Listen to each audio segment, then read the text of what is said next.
Bonjour et bienvenue pour ce tutoriel Fabriqueville. Aujourd'hui nous allons faire cette chemise colorée issue du patron Mekons M8198. Cette chemise est facile à coudre car ses poignets sont élastiqués et il n'y a pas de boutonnage sur le devant. J'ai utilisé ce satin stretch Lydia.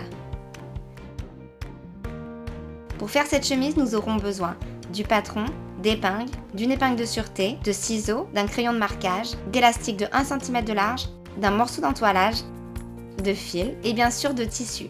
Vous pouvez utiliser un mélange de coton, de la popeline ou du crêpe. Pour commencer, je plie le tissu en deux et j'épingle les pièces de patron en respectant le droit fil. Et je coupe les pièces. Puis je transfère les repères qui seront utiles pour assembler le vêtement.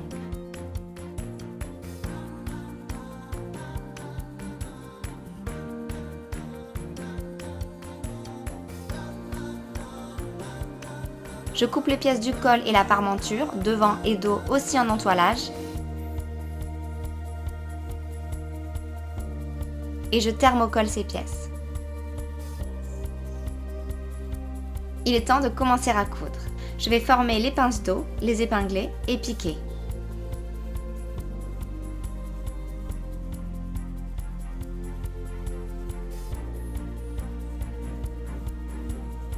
Et je les presse couchés vers le centre.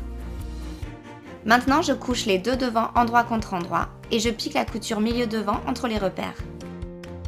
Et je presse cette couture ouverte. Je superpose les deux pièces de colle endroit contre endroit et je pique les bords extérieurs.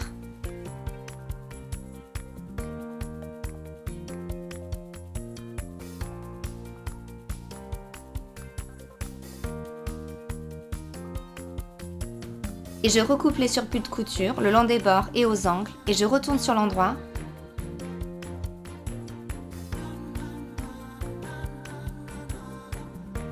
Avant de presser. Je pose la pièce de dos sur le devant, endroit contre endroit, et je vais piquer aux épaules et aux côtés. Précédemment, j'avais surfilé les bords au point zigzag.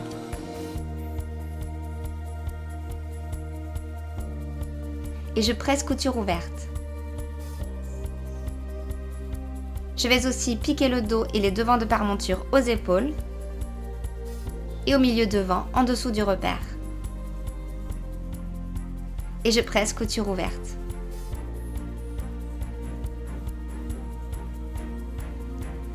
Ensuite, je vais faire une piqûre de soutien sur la ligne d'encolure entre les repères, sur le corsage comme sur la parmenture. Maintenant, j'épingle le col sur l'endroit de la ligne de colle en respectant les repères. Et je le bâtis.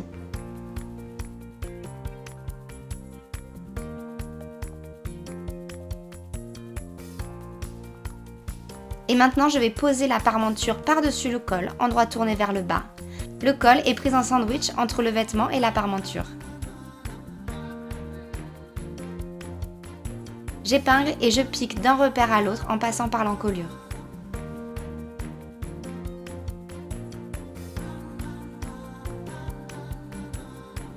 Je recoupe les surplus dans les angles et je tourne la parmenture vers l'intérieur.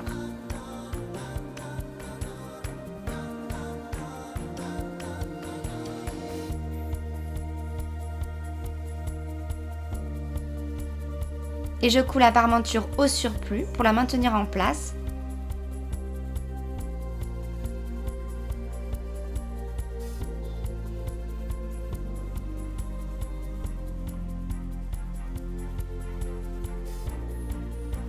Avant de presser. Maintenant, passons aux manches. J'ai bâti deux lignes parallèles entre les repères de tête de manche et je vais tirer sur ces fils pour froncer le bord. J'ajusterai ces fronces plus tard lorsque j'épinglerai la manche à l'emmanchure. Je plie la manche en deux, endroit à l'intérieur, et je pique la couture côté.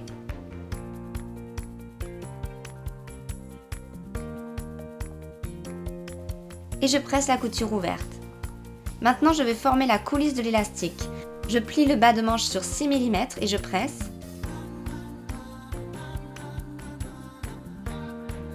Puis je plie une seconde fois sur la ligne de pliure marquée et je presse de nouveau.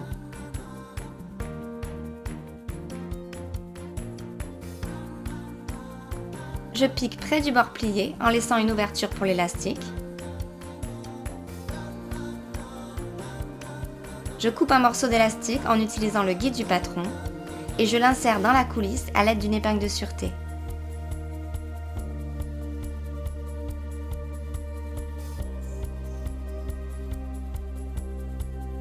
J'assemble les extrémités et je referme l'ouverture.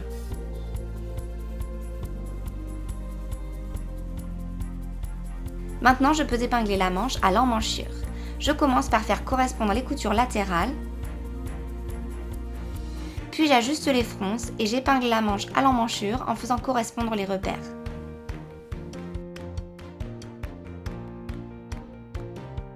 Et je pique,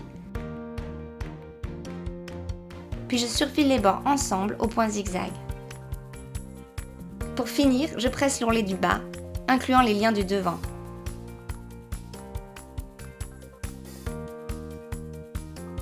Et je pique un ourlet étroit.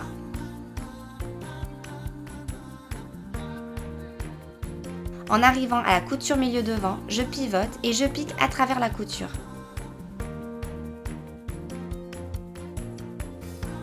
Et notre chemise est terminée. J'espère que vous avez aimé cette vidéo. Je vous souhaite une bonne couture et je vous dis à bientôt.